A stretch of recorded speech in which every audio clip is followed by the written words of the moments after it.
Hey guys, welcome back to another edition of Cover One Buffalo. I'm your host, Aaron Quinn, joined by my, I would say, new co-host because you're here all the time now and I like it. Greg Tompsett. How are you today, my man? Good evening, everybody. Looking forward to talking Bills Packers. So how's this week been? Have you been last time we talked, it was coming right off a fresh big upset victory. We were savoring it. Are you still in savoring mode or are you fully moved into Green Bay? I can't lie. I try to live by McDermott's 24-hour rule and move on, but I've gotten a lot of questions. I wear a fair amount of Bills gear when I'm out and around, so everybody's asking me, like, "Oh my gosh, how did they pull off that game? Or did you expect that?" And of course, I tell everyone no. I can't lie. I was hoping it wasn't embarrassing, and we ended up pulling off a fantastic game. So I've proud that what I have and the piece of me in the back of my mind, just more of those we're going to get. So extra this week. Yeah, no, definitely. And they got another tough matchup, obviously, this week. The first one, we didn't think that there was any way they could pull it off. Obviously, this week, the line's a little bit lower. What do you got on the line going into this week right now? It's interesting. It came out at 10.5 really quick, which is kind of high. We're going to get into some of the challenges that Green Bay's had, but it is in Green Bay. It is Josh Allen versus Aaron Rodgers. So 10.5 was a little bit out there. It pretty quickly moved down to 10 and moved down to 9.5. So there was some early money in Vegas pretty heavily on the Bills. I doubt it's going to move much more than that. They don't like to move lines more than a point or a point and a half. So I expect it to be there, but it was interesting to see that it moved as quickly as what it did. So usually that's in Vegas they'll call that the sharp money. The sharp monies came in pretty quickly on the Bills. So that's a little bit reassuring to me, but it's still 9.5 points, and it's still, pretty understandably a big cushion for the Packers. Yeah, and there's a lot of reason that it could be that. Like you said, we'll get into some of the more breaking down the players here. Before we get really into this matchup, I do want to remind everyone to head over to cover1.net. If this is your first time catching us, you happen to be here catching this live stream, cover1.net's got you covered for really all things Bills, all things breaking down draft prospects as well. It's not just Bills. So if you're just a football fan and you like good analysis and breakdowns, head over to cover1.net. We do have a phone app so you can get that on your Android or iOS device by going to the market, downloading that. The content comes right to you, so really can't beat that, guys.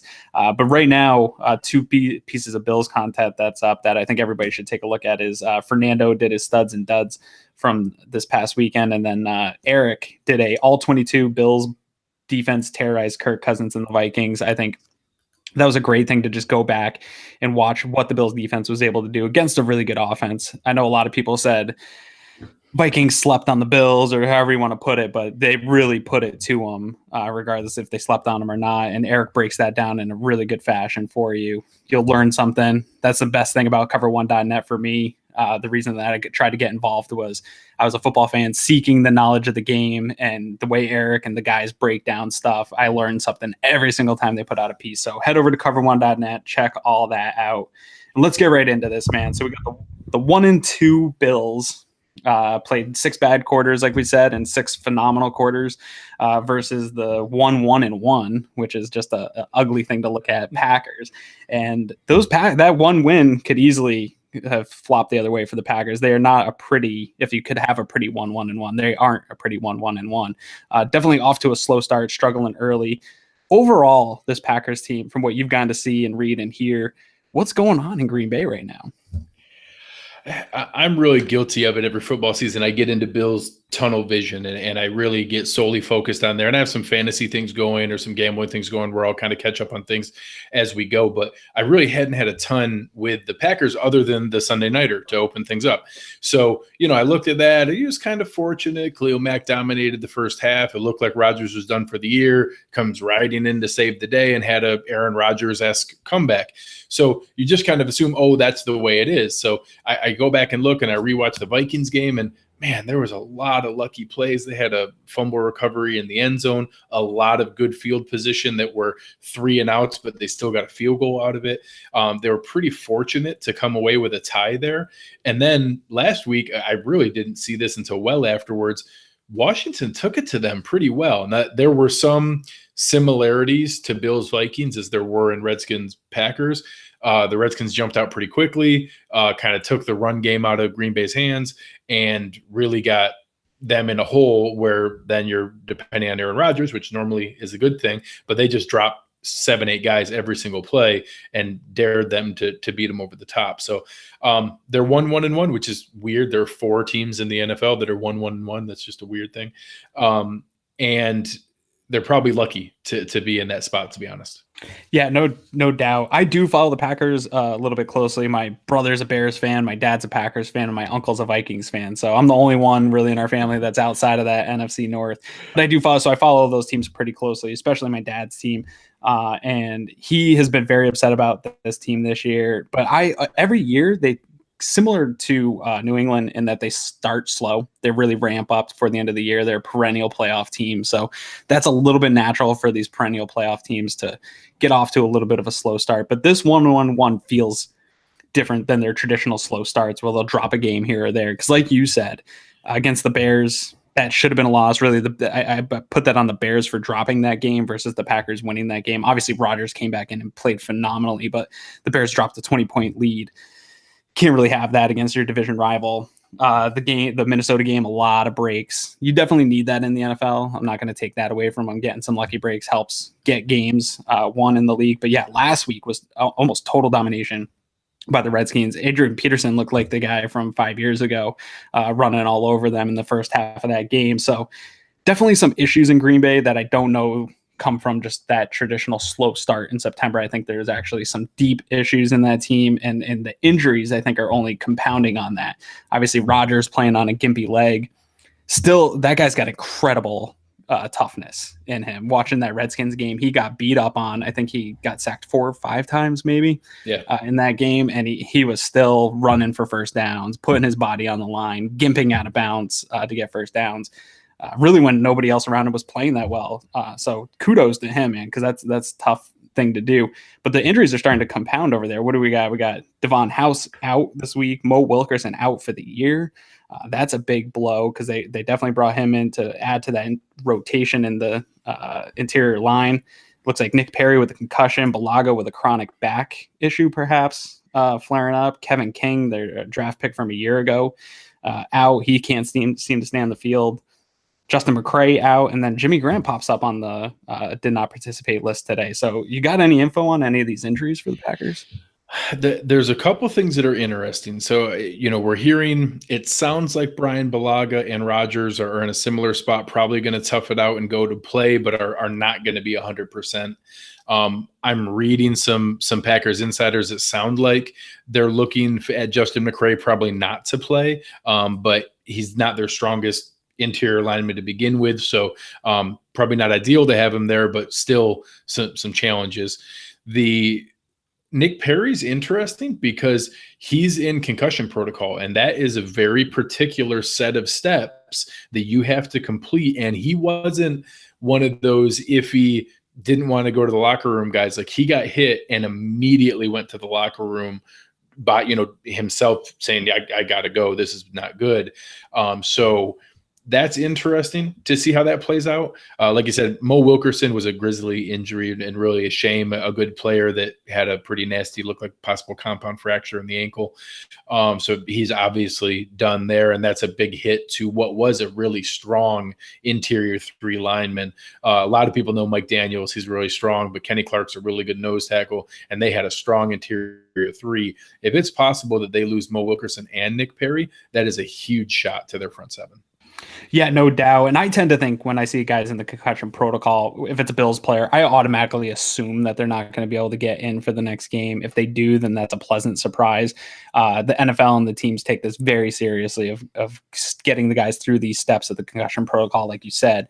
My opinion is that he's probably going to miss this week if he's not trending this way here in the next day or two. So, a big blow to them. Obviously, the Mo Wilkerson thing's a huge blow to them. But the Bills have their own issues on injuries. Obviously, Shady came out in his press conference today and said he's going to play. I'm sure the trainers didn't love him coming out and just saying that to everybody. I'm sure that he'll still be a game time decision when it comes down to it. I know he wants to get out there, but I'm guessing he'll be a game time decision still. Shaq Lawson, really no change for Shaq right now that I've heard of. Still not doing anything. Then we had some guys in the red no contact jerseys. We had Trent Murphy, who can't seem to stay out of that red no contact jersey this year. Marcus Murphy, who had a rib injury. And then there was somebody else. Who am I missing? Was that it? I think that's there was a couple things. I know that there was some question on whether Philip Gaines should be listed or not. I know McDermott said that he was fully good to go. So that's, I think, encouraging. But that was one that I expected to see on the report coming in this week. Okay, yeah. And then Ryan Lewis had some type of injury, but we didn't see that in the practice this week. It seemed like he's fine and good to go. Obviously, they're going to need all the defensive backs that they can get. So if EJ Gaines, it sounds so weird to say, because if you asked me 2 months ago if I was worried about EJ Gaines' health with this defense, but I think that would be a huge get to get him back into this. So a lot of injuries to play out here throughout the week. Definitely something Bills fans are going to want to watch with the Packers specifically, because some big names on there that could really affect what they try to do on both sides of the ball. Let's get into I'd say that we're probably slightly on the luckier side of that. I don't feel like we have a lot of major ones there. It sounds like Shaq might even have a shot to go, and the rest of ours are kind of recovering from some solid ones. So hopefully that's something in our favor. Yeah, and somebody's saying here Charles Clay was a do not participate, but Clay has been that way on Wednesdays for 3-4 years now. I think that is just his he gets those treatments on that chronic knee issue, so I don't really even consider Clay when he's on the do not participate on a Wednesday. I think that's just a maintenance thing for a player with bad knees. But yeah, no, let's get right into this though, man, because there's a lot to talk about with the Packers, because they are a little bit of a conundrum right now. I want to get into the offensive side of the ball, because there's definitely some weapons. I don't know that it's the tier of weapons that the Bills defense played last week, but I think there might be more of them, a little bit more depth throughout the team. So we obviously got Aaron Rodgers. We could probably talk about the guy all day long. We got 6 touchdowns, hasn't thrown a pick, playing on one leg, 66 completion percentage, almost 300 yards a game. He's Aaron Rodgers. When he's going, he's the best quarterback in football, in my opinion. Oh, I think it's undeniable. And the fact that it's funny, you hear some Packers fans who are actually almost relieved that he can't run around, because when he's forced to stay in the pocket and just throw on rhythm, his arm is so ridiculous that it almost forces him to play within the routine of the offense. And you lose out on some of the crazy big rollout plays, but he's just so surgical with it that it's crazy. So yeah, I'm not all that hopeful that all of a sudden he's not going to be Aaron Rodgers.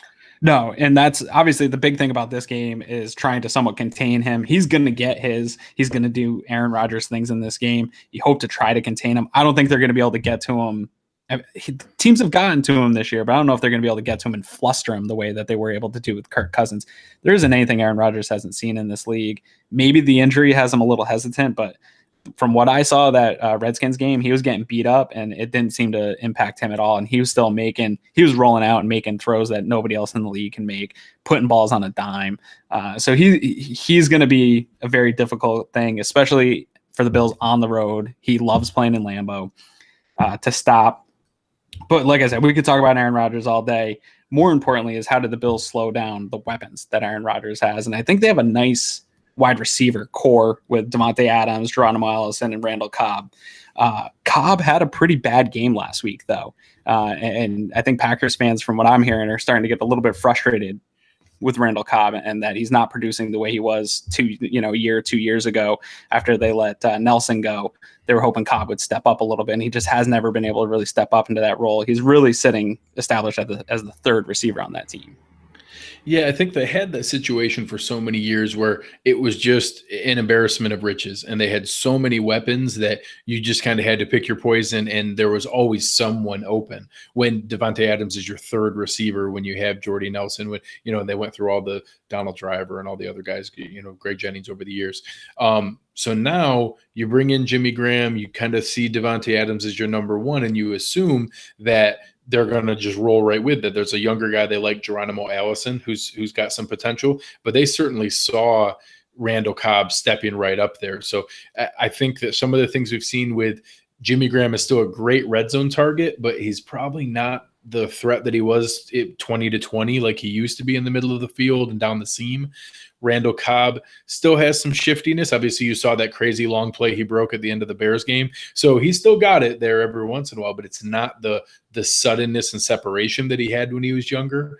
I think very highly of Devontae Adams, but he's not your Julio Jones, AJ Green, big, strong, super fast number one receiver. He's just a really good receiver. And I think a lot of guys would look good with Aaron Rodgers. So I don't know that they have one guy that really terrifies me, or I'll say this, I don't think they have anyone that Tre'Davious White can't handle. So I feel pretty good that they're going to be able to lock down one of them. And then the same fear I had last week, can we rig something together to protect Ryan Lewis or Phillip Gaines or whoever it is against Randall Cobb, Geronimo Allison, and not leave them out on an island? Yeah, I totally agree with you. I would expect to see Tre'Davious White shadowing Adams throughout the day, just because he is their number one receiver. And like you said, he doesn't have any phenomenal physical traits. He does run really good routes. He finds holes in zones, and that's really what you need to be for Aaron Rodgers. And the other thing that both him and Allison and Cobb really do is the scramble drill really well. When the play breaks down and Rodgers out of the pocket, they know, hey, I got to get open because this guy's not letting this play die. So that puts a lot of pressure on defensive backs, especially young defensive backs. Again, I'm not worried about Trey, but when you start getting Aaron Rodgers out of the pocket, I know Green Bay fans prefer him to stay in the pocket.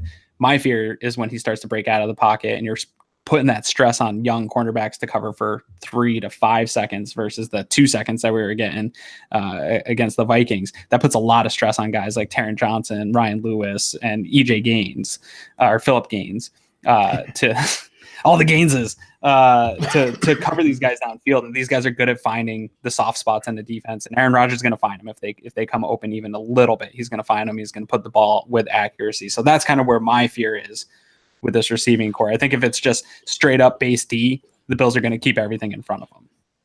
Yeah, and obviously that's going to be their plan in my mind. That's what the McDermott-Frazier system does. It's going to be, have good coverage, get pressure with your front four, keep the guys in front of them, make the tackle. I think that's going to be critical here. Obviously, we're pushing to get Rodgers off his spot. We need to be able to get him uncomfortable. I think that he obviously showed he can roll out and move. I don't think he wants to be doing it every play. So having some pressure from Starr, Harry, and Kyle is going to be huge, being able to get some pressure right up in his face. And then obviously we see what Jerry Hughes is capable of. So we're going to need that on a regular basis here. So hopefully they're able to kind of shake that up. I know we got into some of their weapons, but they actually have an interesting 3-headed backfield that are very, like, each kind of play their role. Jamal Williams is kind of a tough, hard-nosed runner. Ty Montgomery is a converted receiver who obviously has all the skills that go there. And Aaron Jones, I actually think, is the most talented between the three and is probably a good mix of both and capable of being an every down back. So I think ideally they want to be able to take that pressure off of Rodgers. They want to play from out in front. They want to get that running game going. They fell in a hole last week. They've run into that before. So I think that it's going to be huge which team jumps out to the first score and gets the first lead. I think that's going to play a huge factor because if they have a chance to get those 3 running backs going, I think that's in their favor. Yeah, definitely. And we talk about the running backs. I actually like Ty Montgomery a lot. I'm not going to ever come out and say should be a feature back in any system, but that versatility seems like a McDermott type of guy, that ability to line up really wherever on the field. And he plays hard. He runs hard. Again, he's not going to be the number one guy in any situation, but when you have Aaron Jones and Montgomery, and then you kind of are spelling them with Williams, that can be tough on a defense. I do think that their interior line, which we'll get into, is going to have a tough day, really pushing the Bills back and creating some holes for those guys. And that's what I think we saw in Washington. They couldn't really get the running game going there. Obviously, they fell down a little early, but they still tried to go back to the run and just couldn't get anything going. So definitely got to limit those guys. I do want to touch on real quick. We touched on Jimmy Graham a little bit. He was a big free agent acquisition for this team after they lost Bennett. And people thought that this was going to be, they've been searching for that tight end to really open up the game for Aaron Rodgers for years now. And they haven't really been able to get anybody to step into that role that guys like Tom Brady have had. And so they bring in Jimmy Graham. And so far, we haven't seen it. I think I agree with you. I don't think he's the guy that is that midfield guy. I think he's the red zone threat guy. They also brought in Lance Kendricks, a guy that really hasn't done anything with Green Bay yet. So should Bills fans be worried about either of these guys, or are safeties and linebackers good enough to kind of negate what they're going to try to do there? I'm going to say 20-20, I feel really good about it. I think that, people have this picture in their mind of the New Orleans Saints, Jimmy Graham, who was burning guys down the seam and making acrobatic catches, as that basketball player. It's easy to forget he didn't play he didn't play football. So he had a window where he was learning how to play before he really got started. He's 31, about to turn 32. He's still 6'7", 265. You can't coach that. But you're not talking about the same kind of athlete that he was 5, 6, 7 years ago. Once Havana's talking about a couple knee injuries too. Oh yeah, absolutely. Havana had mentioned here the biggest threat, and where I'm the most concerned, is looking in the red zone, because I think out in the open field, Poyer and Hyde, it doesn't matter as much. But when you get down in the red zone, they're not the biggest safeties. Do you go the big nickel with Raphael Bush? Do you try Tremaine Edmonds or Matt Milano for size and hope? But once you get down in there, 6'7", 265, the basketball background, being able to box out, he's still always going to be a threat. And in my mind, by far, their number one threat in the red zone. So I'm not all that concerned moving the chains down the field. But once you get in the red zone, he's my number one, especially assuming that you can lock down Devontae Adams with Trey.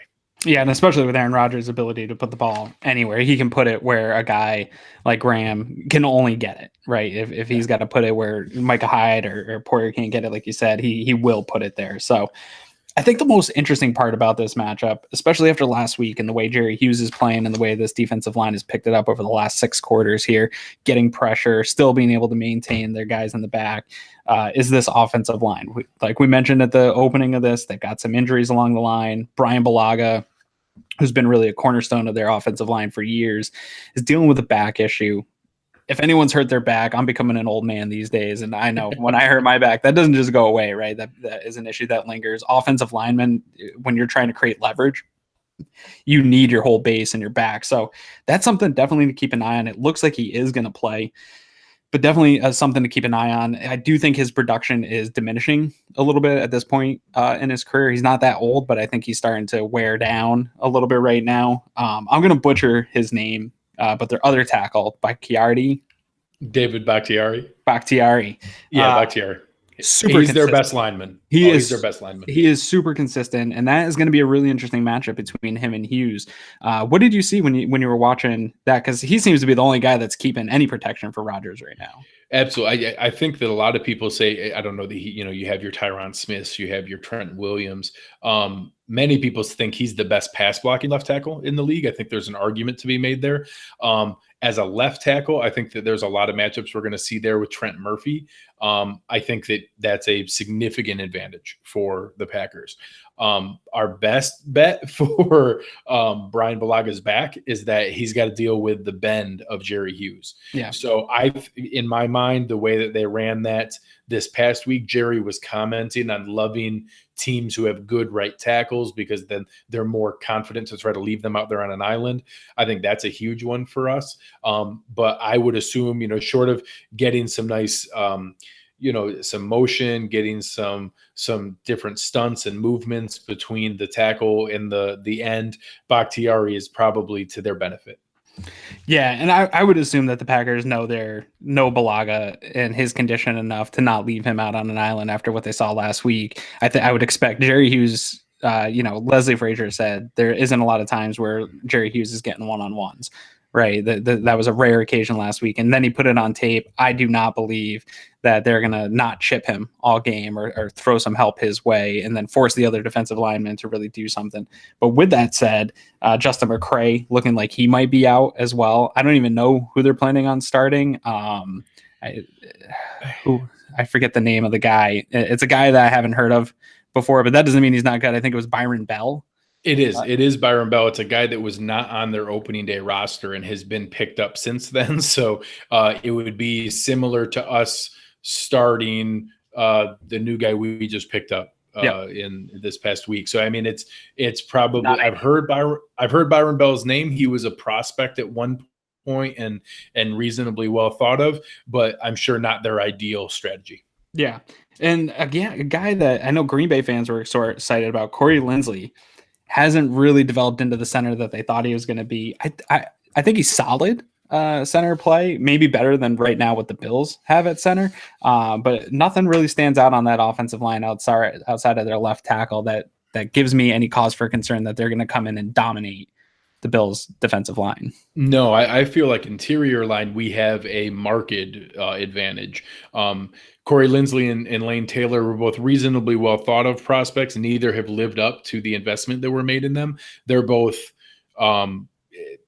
starting caliber guys, I guess, on the lower end in the same way that Pettine is a starting caliber guy per se. I would think that's a fairly similar level of play, but I think that Starr, Kyle, and Harrison Phillips versus any combination of Taylor, Linsley, and Bell is a significant advantage for us. And as I mentioned earlier, I think that's even more critical because then you're talking about pressure right up in Rodgers' face. He's not as mobile as he traditionally is, getting him off his spot. There were plays last week that we never saw from him. He had some rollouts where he one-hopped it in. I think he's arguably the best passer in NFL history on the move. He's made some unbelievable off-platform throws, and you can tell he does not have the same base that he had. So getting pressure up the middle and internally is going to be critical for us. Yeah, you say off platform, and all the times that I've watched Aaron Rodgers, I don't even know if he has a platform, even with a clean pocket. That guy throws some crazy balls. So, but no, I definitely agree with you there. I want to flip it over to the other side of the ball. I really love Mike Pettine. When the Bills lost Pettine to the Browns, I was very disappointed. I wanted to see him get a couple of years here and really install that defense. He's a film junkie. He is a mastermind, almost to a detriment to himself sometimes, of over hiding and disguising and bringing out things. And that's tough when you're playing against your top tier quarterbacks. But my biggest concern, I think, of this whole game is Mike Pettine versus not Dable, but Mike Pettine versus Josh Allen. And the stuff that he's going to throw, these looks that he's going to throw at Josh Allen with this defense full of young, raw, but very athletic guys. And he's going to be able to disguise some things that Allen hasn't seen this far in his career. We know Pettine pretty well, having had him here. What are your thoughts on that matchup with Pettine and Allen? I can't lie. I'm scared. I think that Pettine has a really creative mind. I think that he's going to do a lot of things, especially in coverage, in the 3-4 alignment and setup. He's going to play with Allen's eyes. He's going to play with what he assumes they're lining up in and where it's coming back. I think you hit on the head exactly. We need to hope maybe he goes a little too far. Maybe he gets a little too excited and exotic in what he does. I think that we're going to see a very similar lineup and strategy to what Dable and Allen put together last week, that it's going to be quick decisions, getting the ball out fast, and that is predicated on knowing where to go and where your reads are. So in my mind, the Dable versus Pettine head-to-head is the key to the game. I think that we're going to have a lot of opportunities to move the ball on, we'll get into it, but a fairly dinged up defense. But there's a lot of scheme potential that Pettine can bring to the table to play with. You know, I know we're all excited, but a rookie that's still going into his third start. No, absolutely. And I wanted to start, when I'm talking about this defense, I want to start from the back and work my way forward, because I really think that the athleticism that they've created in really a short amount of time in Green Bay, and I think it starts with Clinton-Dix, a guy that I've been fortunate enough to watch a lot of film on lately. I'm taking the Scouting Academy course, and he's the first guy that's popped up on my player module for that. So this whole week, and he has a fantastic name.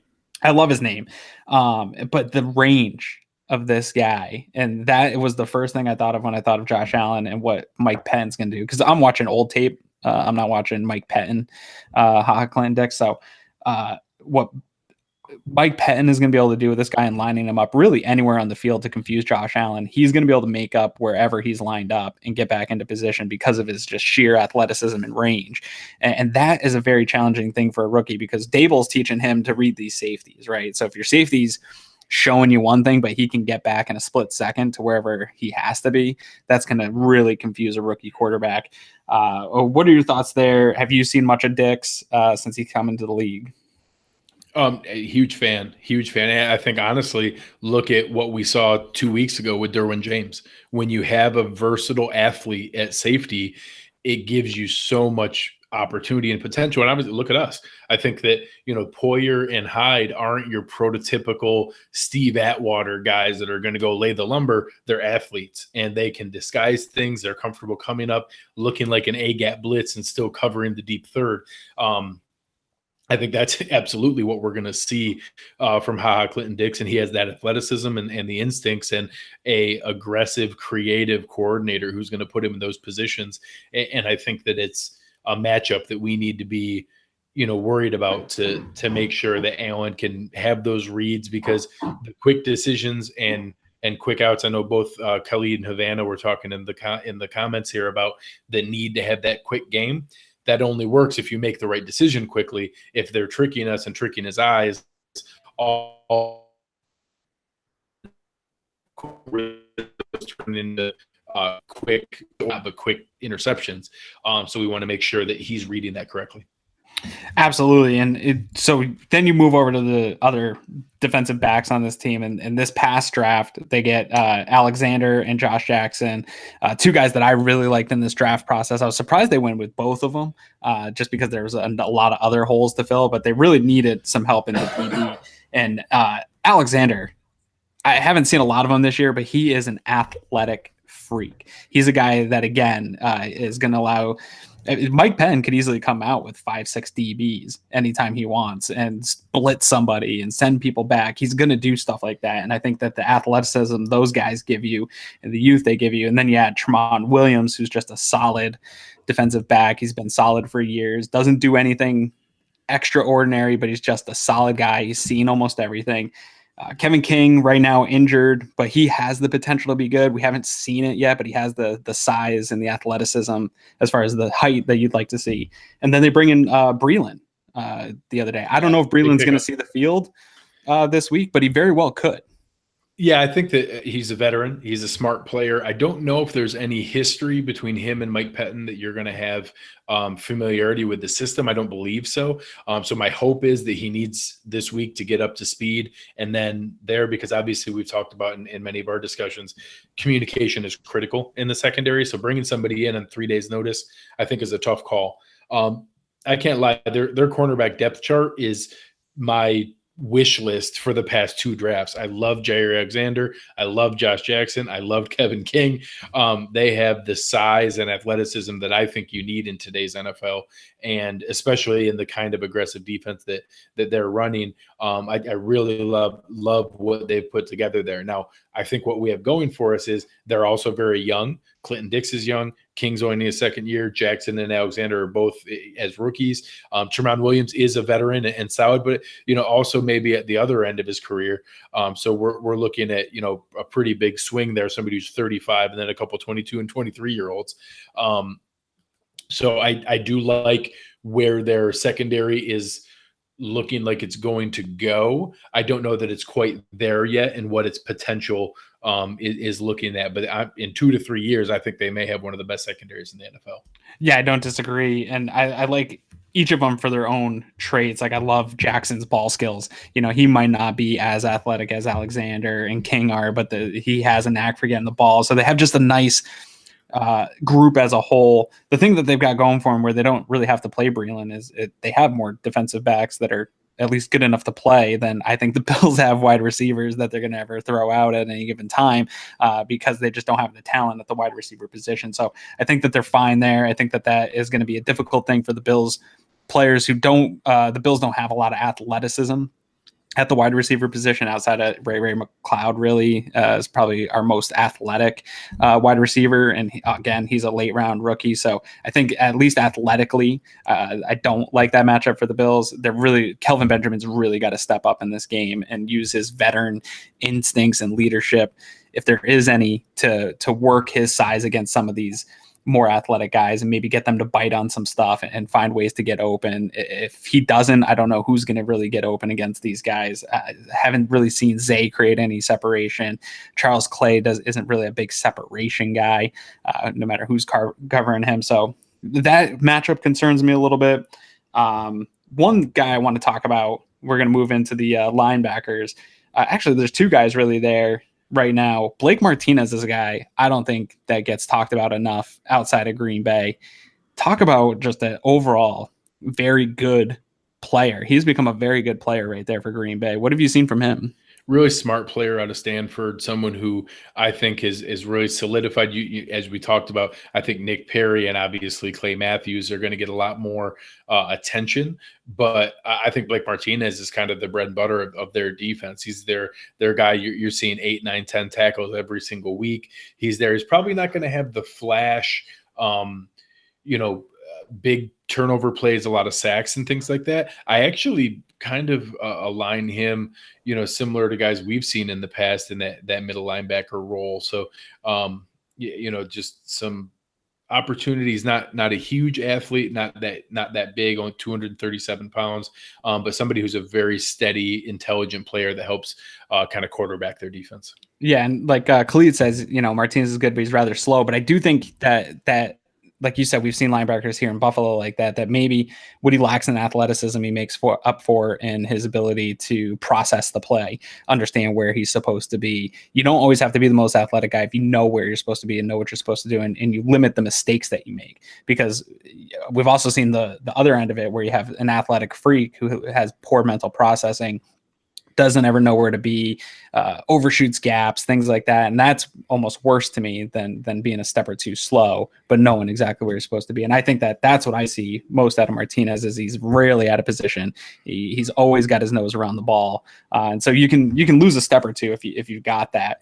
But then they do have an athletic freak, I think, at linebacker, a guy that I loved in the draft process. I'm not sure that I thought he was ready to start in the NFL in 1 year.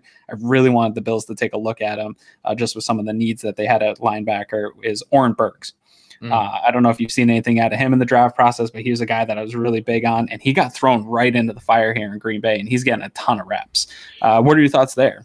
Wasn't he one of those spark score maniacs? I think he had one of the crazy Nike spark scores that he was a converted I think cornerback, safety, and then to linebacker. So he played all defensive back positions in college and then moved to linebacker his last 2 years. So he's got that athleticism. Yeah, I'm honestly not far off of what we're trying to do with Matt Milano, and being able to, build that new DN Jones, 2018 NFL linebacker. That's what you want there. I was drawing a blank on Preston Brown's name earlier, but that's a lot what Martinez reminds me of. Oh yeah, kind of in the right spot, but also making a lot of tackles 5-6 yards down the field. I think that Perry is a lot bigger, so I think against the run that's probably more beneficial for them. But if he is still dealing with a concussion protocol, and obviously I would hope that they take that seriously, if he's still in that, I think that Burks maybe brings a little bit more in the passing game and in that coverage game, and probably from a blitzing and pressure standpoint, we'll have to see. Maybe that gives us incentive to want to pound the ball and run a little bit more. Yeah, and I think going back to what we're talking about with Pettine, I think a guy like that has the historical coverage abilities, and obviously he's still a rookie, so he's limited in how much they're going to trust him. But in my mind, I see Pettine bringing down Dix and blitzing Dix and Clinton Dix, and then dropping Burks back and stuff like that. Josh Allen just hasn't quite seen yet of who's going to be where, and that type of athleticism allows you to do that. And I don't think that Nick Perry has that, so I think that he limits Pettine in some of those ways. But like you said, a little bit better of a run defender, things like that, a little bit more solid veteran presence for them. So a big loss if he can't go into the game. I think by far, we talked about how much I like the defensive backs, but you talked about a little bit at the top of the show here. Their best part of their team, maybe, as a whole team is, I think, Kenny Clark and Mike Daniels. Obviously, Mo Wilkerson being out is a big part of what they were trying to do in that rotation, but Kenny Clark is a beast of a man, and he's put up good production. And Mike Daniels can really line up anywhere on the defensive line, and he never really know where he's going to be, and he can just put in work on any offensive line. And I think that the Bills have. That scares me. Yeah, absolutely. I think that is something we need to be, really careful with. Kenny Clark is, just a physical freak, somebody who's 314 pounds and moves the way that he does and gets off the ball the way that he does, just so disruptive. And I really think the three of them that they had really presented problems in the same way. I actually like the fact that we're one of the least blitzing teams in the NFL, because I think that with today's passing game, you have to be able to get pressure with four guys, and the key is not knowing which four are going to be coming. I think that they had that in spades, having Mike Daniels, Kenny Clark, Mo Wilkerson moving around, and then not sure who else is coming out of the linebackers to be that fourth guy. And Pettine obviously gets a little more exotic and aggressive than that. That really gave them a lot. So I think it's a little bit of a notch for us that Wilkerson is out, but that's just because he's probably the name that people are familiar with the most. We shouldn't see that as a positive. Kenny Clark and Mike Daniels against John Miller, Russell Bodine, and Vlad Dukas is a problem. I mean, that's certainly going to be an issue. There is going to be more than one occasion where we run into problems, and Josh Allen probably takes a hit or two simply because of those two are not going to be able to be handled consistently by our interior line. No, absolutely. And I think the plays that the Vikings had the most success was interior pressure last week against Josh Allen. And it's going to happen all year long. The Bills just aren't strong along the interior line. I really don't care what the PFF grades say. The offensive line has played better, I think, than a lot of us expected, but they still have a lot of flaws. I don't know that they're able to protect against the elite, which I do consider both Clark and Daniels elite interior defenders. And I think that's going to be a problem all day long. I think that's going to struggle to get them to get the run game going. But it might benefit Shady if Shady's healthy, because he can get along on the outside a little bit better. So I don't think there's going to be much up the middle all day, and I think there's going to be a lot of pressure coming to Josh Allen right in front of his face. Luckily, he's a big, tall man that looks great in shorts, and hopefully he can throw over them. But it's going to be a long day, I think, for the interior line dealing with those guys, and hopefully they tire out a little bit, and the rotation's not as deep as it has been, and maybe that favors the Bills a little bit. But as far as the starters go, I don't like that matchup one bit. Obviously, we talked about Nick Perry's injury and the concussion protocol, so at this point, I'm not expecting to see him. Clay Matthews is a guy that you've seen in all the commercials. He's got the hair, he's got the look. He's been an explosive player throughout his career. What I'm seeing on tape, obviously, he doesn't have the stats because some of his sacks have been taken back. That's been a big, high talked about thing over the past 2 weeks in the NFL's but he still has the ability to get in the backfield and make those sacks. But outside of that, man, I'm not seeing a lot of Clay Matthews. I think that if you ask Packers fans, I think they're starting to see the decline of the player that he used to be.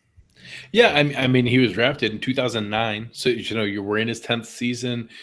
He's had a lot of run. I think he's someone that, obviously, like you said, he's had a lot of attention and kind of been the poster child for the new quarterback contact penalties, but he couldn't be that poster child if he wasn't hitting the quarterback. So he still has the ability to get there. And I would say that's probably what we should expect. I don't expect 60 snaps of dominant defensive football. I expect probably not really hearing from him for long stretches. And then all of a sudden, 3rd and long, we're going to see that hair waving as he's hanging off at Josh Allen. Yeah, as he goes around the corner. So, I think it's probably silly to assume that he's going to not have any impact, but he's not a Jerry Hughes type player to me where we're talking about 20 pressures through 3 games. I think that he's going to have his 1 or 2 or 3 flash plays. And other than that, he's someone that I feel like has lost enough of a step in these 10 seasons that we can probably manage him for the most part.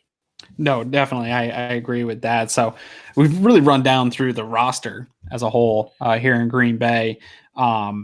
I think coming into the season, people just automatically assume Green Bay is a Super Bowl contender just because they got Aaron Rodgers. They have enough weapons where you think they are. I don't even know in their division. They're gonna have. I think they're gonna have some tough struggle to get out of that division. There's a lot of talent in the NFC North right now, even though the records don't always indicate that. But I think that's a very tough division. There's gonna be a lot of getting beat up throughout that division. I think all Bills fans, when they saw the schedule come out, saw this game, chalked it up as a loss. We've talked about these first 4 or 5 weeks of the NFL season just being totally unfair to a not super talented Bills roster. But tell me if I'm talking a little bit crazy here. After last week, in the last 6 quarters, I think the worst part about it is that they're going into Lambeau Field, which is a tough place to play, and the Packers traditionally play well in Lambeau. But I think outside of that, roster for roster, I don't think that the Bills are that far off from this team, and I think that they can come in and have a competitive game. I'm not saying the Bills are going to come in and do what they did to the Vikings, but can the Bills be competitive in this game? I'll use gambling as my analogy. I almost never bet on the Bills because I can never separate my heart from my brain. But I will say, everything in me in my 37 years of watching and studying football screams to me that 9.5, 10 points is way too much. That these are not two rosters that are 10 points difference. So now, is it possible? I think it's very likely that I want to say the game's decided in the first 5 to 6 minutes. It's crazy, but I really think we saw what happened with Los Angeles. We saw what happened with Baltimore. Honestly, I don't know what would have happened if we didn't get that roughing the passer and all of a sudden it was a 3 and out and we gave the ball right back to Minnesota and they had some confidence. I think if we jump out and score early and take a lead, I feel like we are in that game absolutely to the very last minute. I feel like if they get rolling, hit a couple, you get a lead, and then we could be in for a long day, and it could be tough. So I think it's critical we get things off to a fast start. We get things going, and my gut says that this is a very close game. If you're asking me, who's going to win, Aaron Rodgers in Lambeau Field or Josh Allen, I can't with a straight face say that, oh, yeah, Josh Allen's going to roll in 2 weeks in a row and upset the Vikings and the Packers on the road. That's realistically not going to happen. But I do feel like it's a more competitive and a closer game than what that initial 10.5 points are. And honestly, I think that the sharp bettors in Vegas showed that, and that line immediately came down to 10 and immediately went down to 9.5. And it's actually got some pretty good odds now at 9.5. It's possible it could go to 9. So I think that that's showing it's a more competitive game than what that initial sticker shock number was. But I don't know that I'm ready to, predict a victory either. Yeah, no, and that's kind of where I'm at. I think that it has the potential to be a nice competitive game for the Bills. Like you said, I don't think that they're a team that can overcome a deficit, which is going to be tough for them all season long. But if they can come out and play fast, that really plays to their strength as a defense of keeping the game in front of you, trying to force some turnovers. I think that's really their bread and butter. I guess my biggest concern right now is Bills got a lot of this happens all the time. I feel like every year, and this might just be the fan in me talking, but anytime the Bills build back a little bit of the trust, whether it's of the media or the fans or anything like that, they come out and so like Josh Allen's getting a little bit of praise for some of the things that he did last week, and then he will come out and just vomit all over himself while everybody's saying like these guys are great or they're trending up, and then you see that. I think maybe just the years of abuse that I've taken as a Bills fan has that fear just lingering behind me, even though when I'm looking at this roster and I'm watching Green Bay Packers, that when I'm watching, I'm saying we can beat these guys. I really think that they can beat these guys. But then I have that fear as a fan that they're just going to come up and throw up all over themselves because I feel like they can beat them. Is that fair? Or do you have that as a fan? Yeah, all the time. All the time. I think that I constantly have that inferiority complex that comes with the small market and the constant lack of respect that goes with being a Bills fan. So I want for them to play well, to just shut people up as much as I want it for my enjoyment. So I think it's frustrating sometimes that I put that much into it, and that's okay. me seeing that, hey, this is not the worst team in NFL history. That's crazy. There's talent on this roster. It's not going to be like that all year. This is a really rough start. But getting to the point to where, we want them to do well to prove that they're capable of it. It's probably half as much of that as anything, just wanting to show that, no, we really do have talent here. We have something going. We have pieces that make sense long-term. And, then of course we have Phillip Gaines too. And we have things that are holes that are not long-term strategic fits for what we're going to do. But, I do feel like we have a team that, if they get in the right situation, can do it. And you touched on it earlier. We don't have receivers that can separate and get themselves open. We don't have crazy mismatch playmakers at a lot of spots. So our entire season, in my mind, is going to be, what can Brian Daboll scheme for us? And I think that's what that comes down to this week. We touched on a lot of really impressive athletes on the Packers defense. We touched on a lot of really impressive prospects that were kind of on our wish list. I don't know that other than Tramon Williams, they have a lot of guys that I'm afraid of figuring out Daboll's scheme. So I think our best bet is that Daboll can scheme them open, can have some of that movement. That Jason Kroom touchdown wasn't Kroom shaking and baking anybody. They lost track of him because the play setup was fantastic. Right. So we're going to need those kind of plays to make that happen this week and every week going forward. All right. So if I got to put you on the spot here before we sign off, what is your prediction for this game? My prediction for this game is going to be Packers 27, Bills 21. I think that they hang in, and I think that we even see a lead early on. I think that we're right there hanging with them, and that eventually Devontae Adams, they get him lined up opposite away from Trey, and he shakes loose, or Jimmy Graham catches something down in the red zone, and that they end up pulling away, maybe scoring the final 10 points of the game and end up pulling away with a close victory. But I do think the Bills cover. Awesome. I also think they do, but I have it pretty close to you. I think it's a 21-17 type of game. And I don't know. I think, like you said, I think the Bills do score early. I don't know that they're going to be able to just talent-wise sustain throughout another entire 4 quarters. If they do, though, here real quick before we get out of here, not to put the cart before the horse here, but if they can come out and sustain for another 4 quarters, you and I have said it here on air. I've talked about it a lot on Twitter. I think this is a 4-win team, 4 to 6 win team. But if they pick up 2 right out of the gates, I think that changes a lot of things and a lot of expectations for fans. So how big is this game for the coaching staff and the Bills to really try to ride that wave of the upset and try to get something going this year? Because they want to win. I don't think they're in it for the tank. That just isn't in their DNA and their makeup. Maybe the roster is built for a tank, but I don't think that the coaching staff wants that. So they're going to try to get this team into some type of rhythm and winning. How big is this game here? Is this like a season impacting type of changing game, or is this just chalking it up to they're playing a better team, they're probably going to lose?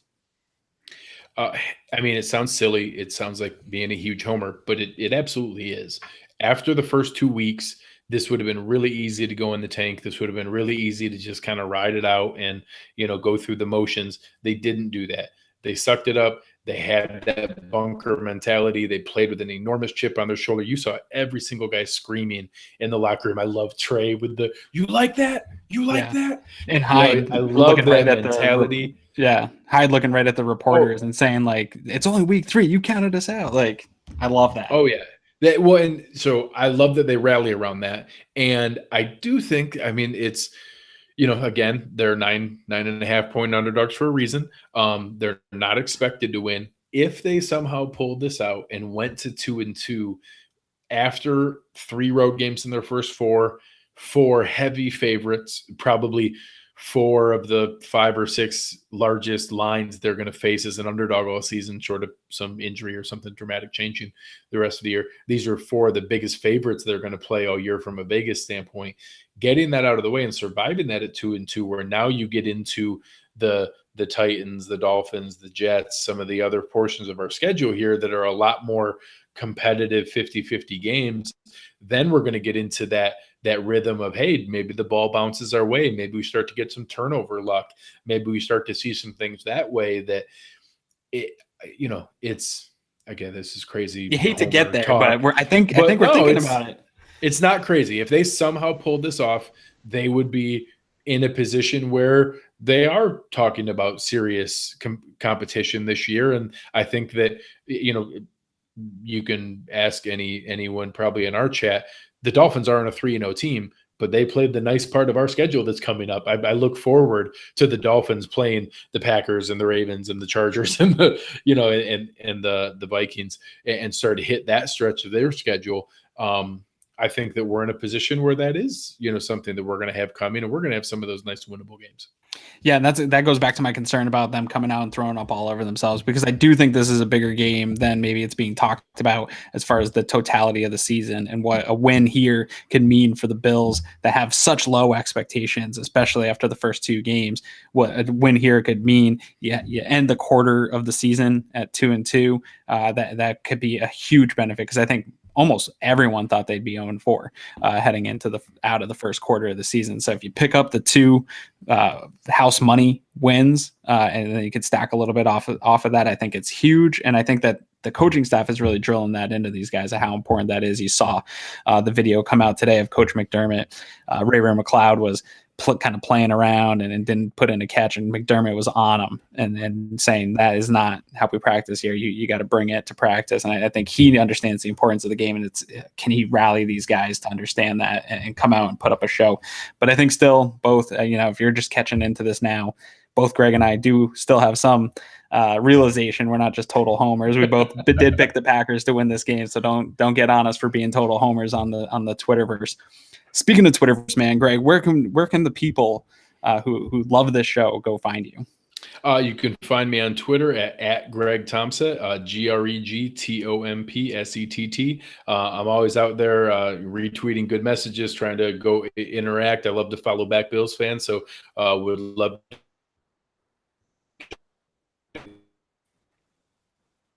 Oh, I lost you there for a second. What did you say there? Oh, sorry. We good? Yeah. Again, the handle's at Greg Tompsett, GregTompsett. Love to follow back Bills fans and connect with everybody that's out there. Awesome. And you can find me, if you don't know, at Aaron Quinn 716. Make sure you get over to cover1.net. Like I said earlier, tons of great articles coming up there. You can find our podcast on there every time that we go live.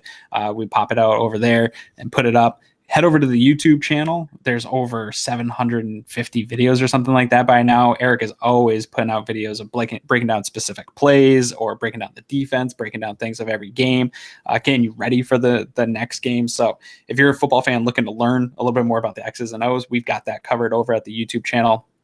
Hit the subscribe.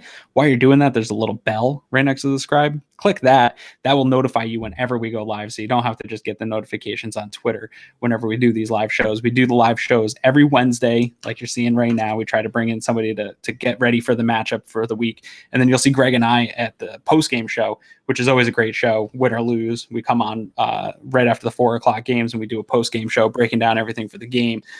So we got you covered on the pregame, getting you ready for the game, and then the post-game show every single week. So make sure that you click that notifications bell, because it'll send a direct link right to your phone or email whenever we go live, so you can jump in the chat like everybody here is now. Also, head over to iTunes, wherever you guys get your podcasts, and subscribe over there. Leave us a review, guys, because it really helps us to keep this going, keep everything going. And we can't do it without you, the fans. So everybody that came out tonight, we really appreciate you. And let's hope for a nice game, a nice competitive game for the Bills this week and head into Lambeau. Thanks a lot, guys, and we'll catch you on the post-game show. Have a good